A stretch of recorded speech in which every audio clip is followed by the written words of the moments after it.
Coba lihat orang Arab kalau ibu pergi umroh. Coba lihat umumnya orang Arab. Jalan, berdiri langsung Allahu Akbar. Iya toh? Kalau kita kan lama dulu ibu. Loading.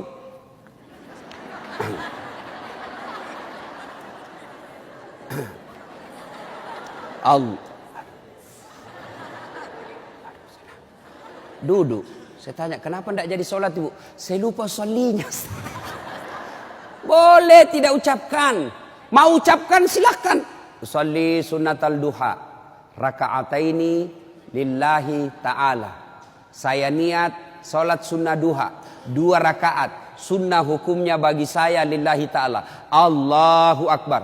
Tuh. Nggak hafal juga itu Ustaz. Ambil jalan pintas. Berdiri tegak. Menghadap ke kiblat, baru ibu bilang begini, Tuhan, sholat sunnah duha ya, Allahu Akbar. Boleh, benar boleh bu. 2 rakaat berikutnya ulang lagi, Tuhan, masih seperti yang tadi, Allahu Akbar. Boleh, benar. Daripada ibu nunggu bahasa Arabnya, ndak hafal, ibu ndak sholat. Itu sholat duha ibu. Hei, bu, suami pergi cari nafkah. Anak sudah pergi sekolah. Ibu sholat duha. 2 rakaat salam, 2 rakaat salam, 2 rakaat salam, 2 rakaat salam. Boleh 2 rakaat. Bagus 4 rakaat. Lebih utama lagi 6 rakaat. Lebih mulia lagi 8 rakaat. Boleh 2? Boleh. Kalau ibu sibuk 2 aja boleh. Bacaannya sama sholat sunnah yang lain. Nggak hafal banyak ayat-ayat Ustadz. Ya sudah yang ibu hafal aja. Kul-kul. Ya sudah kul-kul aja. Rakaat pertama kul huwallah. Rakaat kedua kul huwallah lagi. Tidak apa-apa. Bahkan boleh begini bu. Allahu waladhdallin amin. Bismillahirrahmanirrahim. Alif lam mim. Allahu Akbar. Boleh. Rakaat kedua. Waladhdallin amin. Bismillahirrahmanirrahim. Yasin. Allahu Akbar. Boleh. Benar boleh. Jelas.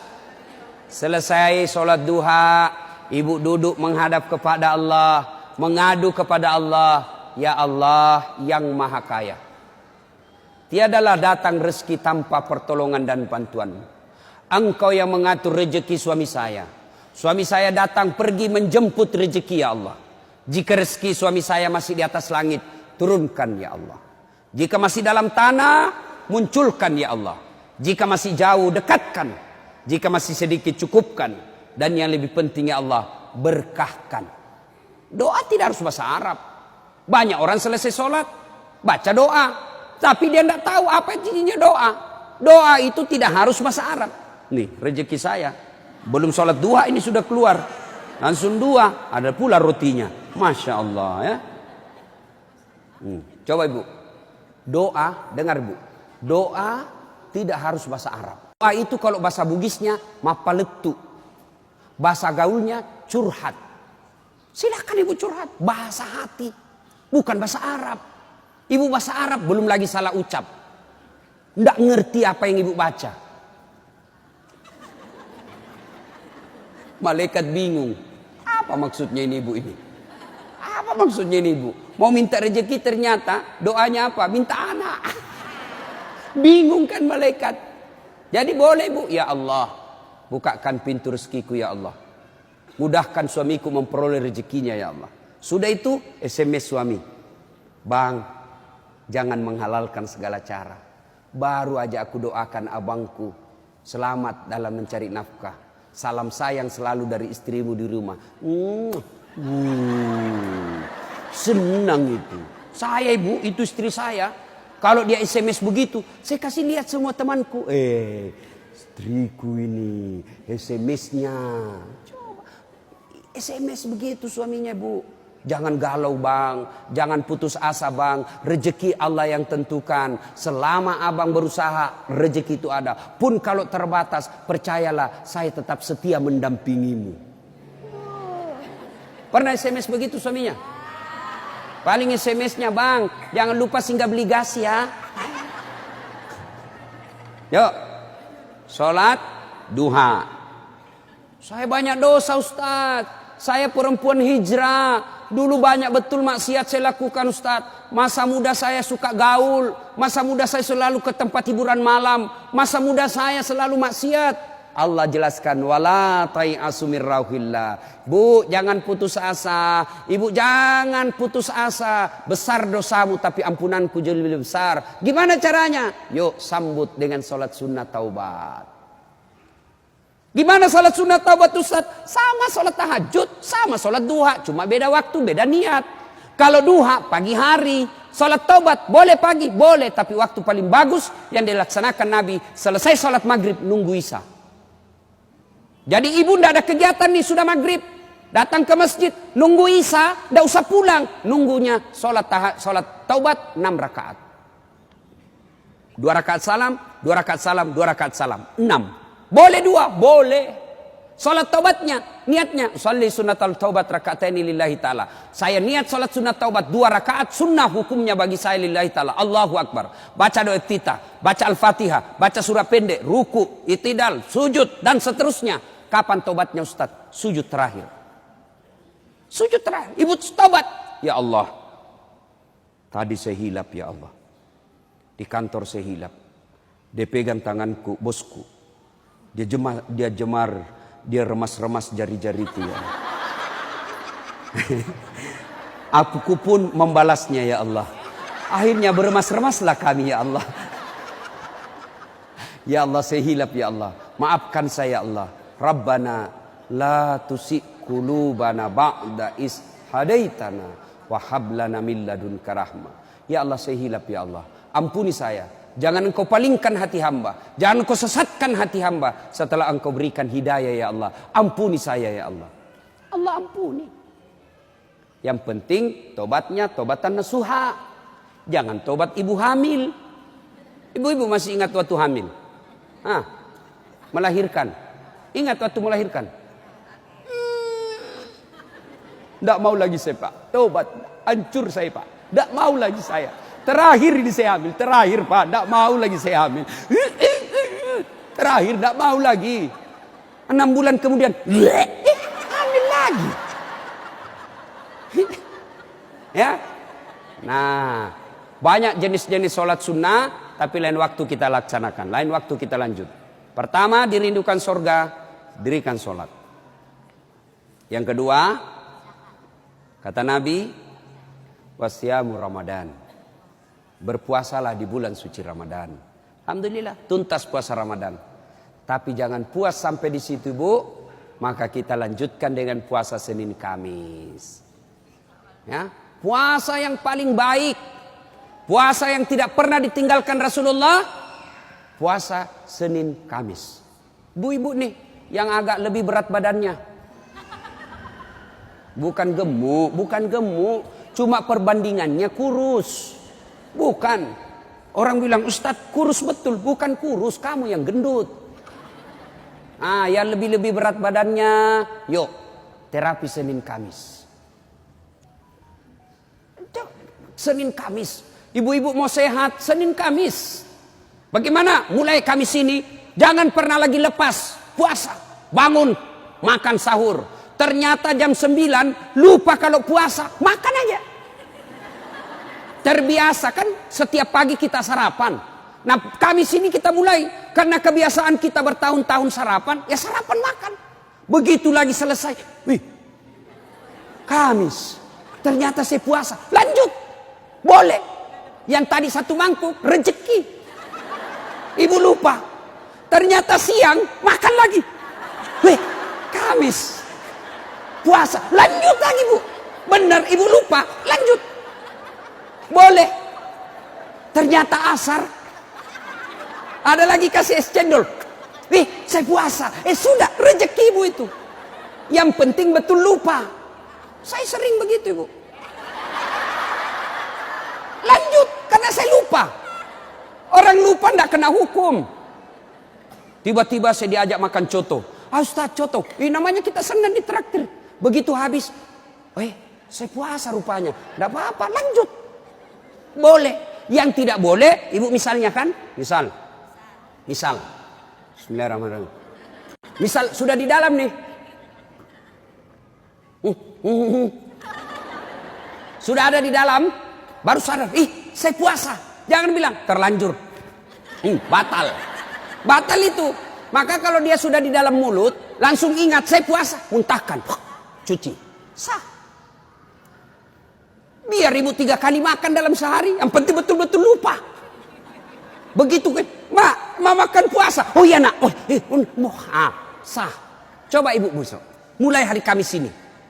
Ternyata jam 10, jam 11 lolos, jam 12 masih bisa, jam 1 nggak tahan. Datang tetangga bawa kue, nyaman lagi. Wah, sudahlah, ya sudah buka. Dari jam subuh sampai jam 1 ibu sudah dapat pahala. Cuma sayang kalau sudah jam 2 rusak, ibu betul-betul imannya lemah.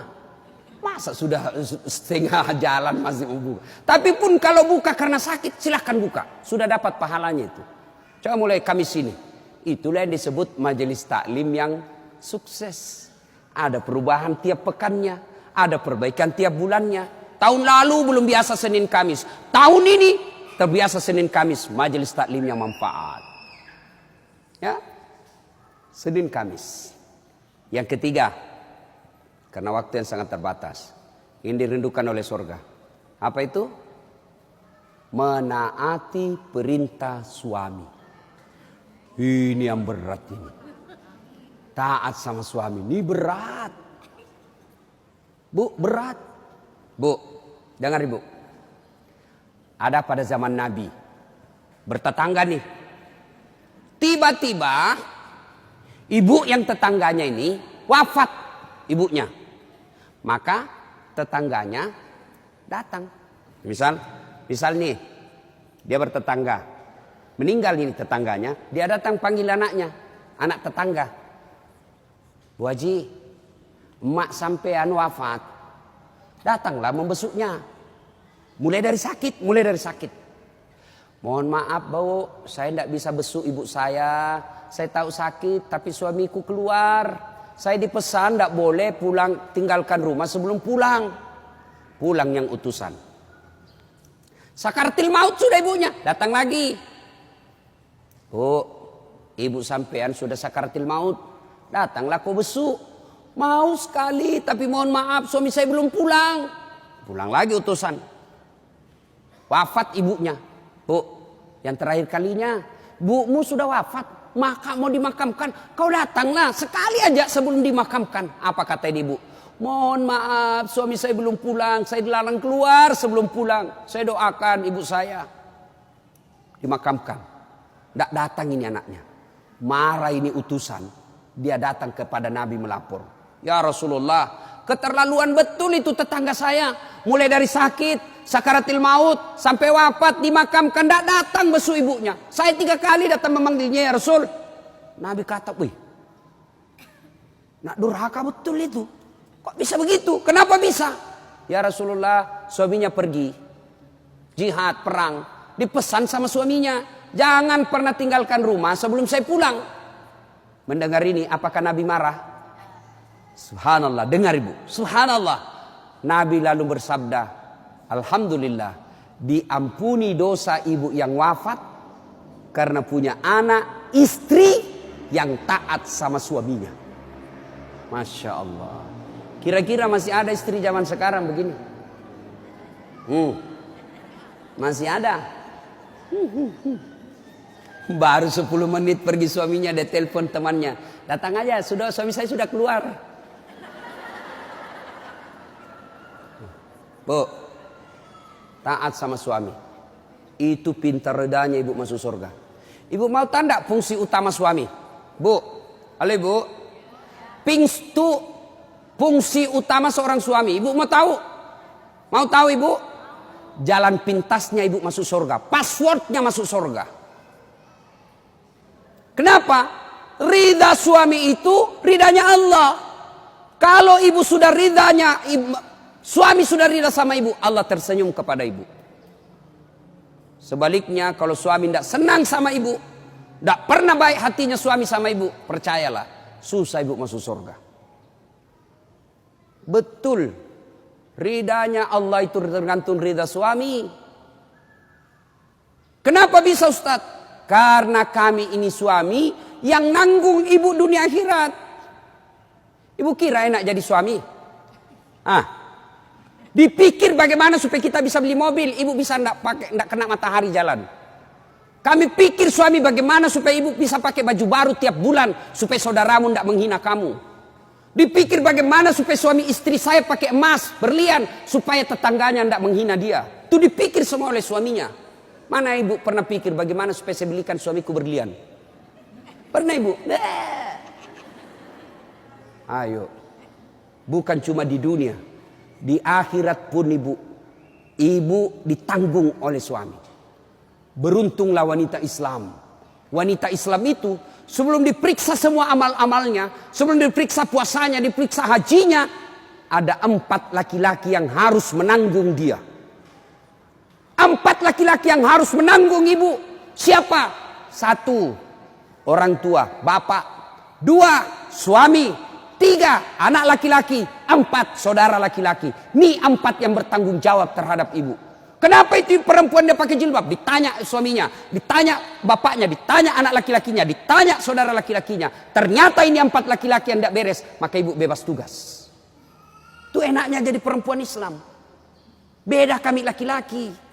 Biar kami sholat, ketua majelis ulama, hafal Quran, istrinya tidak pakai jilbab, istrinya tukang gosip, istrinya tidak puasa, istrinya tidak nutup aurat, istrinya tidak sholat. Demi Allah, ku ampusakum wa ahliku. Suamimu, nih kau masuk neraka sama istrimu. Ditanggung ibu dunia sampai akhirat. Suamiku tukang selingkuh, Ustaz. Suamiku pemabuk, suamiku tukang tipu, suamiku koruptor. Tidak ada hubungan, dia yang tanggung dosanya. Ibu kalau baik agamanya, tadkhulul jannati bisalam. Kata Nabi, nih 7 pintu sorga. Ibu pilih mana yang ibu mau masuki. Tidak ada urusan dengan suamimu. Itu enaknya. Jadi ibu jangan suka ngomel-ngomel. Beruntunglah ibu menjadi wanita Islam. Supaya sekali ngeluh, suami saya Ustaz. Ini lebih parah lagi, dia curhat di Facebook. Ada juga ibu-ibu sekarang suka sekali ungkap aib suaminya di medsos. Di mana di kau? Tak kusangka kau begitu. Kesepian banget, pret. Apa yang begini? Ya, ibu taat perintah suami. Passwordnya ibu masuk surga, beda suami. Tapi kalau ibu durhaka sama suami, susah. Perempuan sekarang kan banyak yang tidak hormat sama suaminya. Ketika Nabi Isra Mi'raj kan diperlihatkan.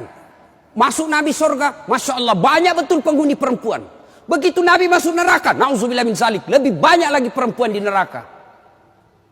Lalu ditanya Nabi sama sahabat, kenapa bisa begitu ya Rasul? Ada 2 kelemahan perempuan. 1, tidak bisa tahan mulutnya cerita kejelekan orang.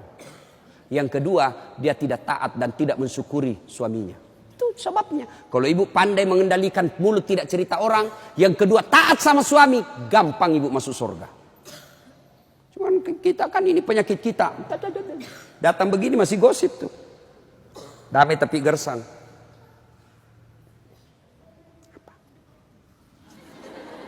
Apa? Apa sih? Enggak tahu bertanya dong. Saya pun digosip. Begitu saya lewat, itu juga bajunya waktu di TV One. Ada urusan. Nenek ibu nih. Palsu. Aku tahu. Hitam itu di gelangnya. Palsu. Palsu lipstiknya. Kenapa kau tahu? Tuh melengket di giginya. Semua dia habis dosanya. Ibu, 1, sholat. 2, puasa. 3, taati suami. 4, jaga harga diri. Jaga harga diri. Bagaimana menjaga harga diri seorang perempuan? Bermula dari pakaian. Ibu-ibu jangan lagi pakai jilbab apa itu? Untung sekarang kan ada istilah jilbab syar'i. Dulu kan ada ibu-ibu pakai jilbab tapi ketat. Celananya ketat, bajunya ketat. Akhirnya apa? Jalan seperti orang di kampungku bilang buras. Tahu buras ibu? Lontong. lontong. Coba lontong kalau dibuka kan masih ada kentara itu anunya, bekas-bekas ikatannya. Bu, wanita soleha, istri yang baik, pakaiannya tidak seperti itu. Salah satu menjaga harga diri, tidak pernah keluar tanpa izin suaminya. Kan biasa ibu-ibu keberatan, kok suami lagi? Tapi ingat ibu, ridanya anak ada sama ibu. Allah itu maha adil. Bu mau masuk surga, bakti sama suami. Suami mau masuk surga, bakti sama ibu. Itu putar aja. Jangan lagi ada yang cemburu. Ustaz, saya serumah mertua saya. Kenapa ya suami saya perhatian betul sama mamanya? Sudah punya anak yang lain. Kok suami saya terus dibebani, beli ini, minta sama suami. Saya bilang, bu sadar dong bu. Bersyukur suamimu begitu. Mudah-mudahan nanti anakmu pun sudah menikah dengan wanita lain. Dia masih memperlakukan kau seperti ibunya sekarang. Jangan malah sentimen. Suami saya begini, suami saya begini. Ibu berapa tahun sama suami? Baru 25 tahun. Itu ibunya dari perutnya. Saya heran kalau ada perempuan cemburu sama mertuanya. Tak sadar. Gimana nanti kalau ibu punya mantu yang juga kurang ajar? Mau? Maka saya bilang sama istri saya, boleh kau maki-maki saya, boleh kau hina saya, boleh kau lempar kepalaku, yang penting tidak kena. Satu yang tidak boleh, jangan kau lukai perasaan ibu saya. Begitu ibu saya luka perasaannya, kau pembuat sial, keluar kau dari rumah. Tidak ada toleransi. Begitu mestinya kita jadi istri.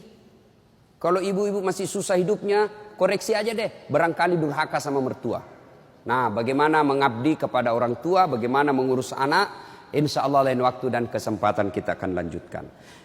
Akhirnya kita simpulkan, wanita yang ingin dirindukan surga, 1, pelihara sholat.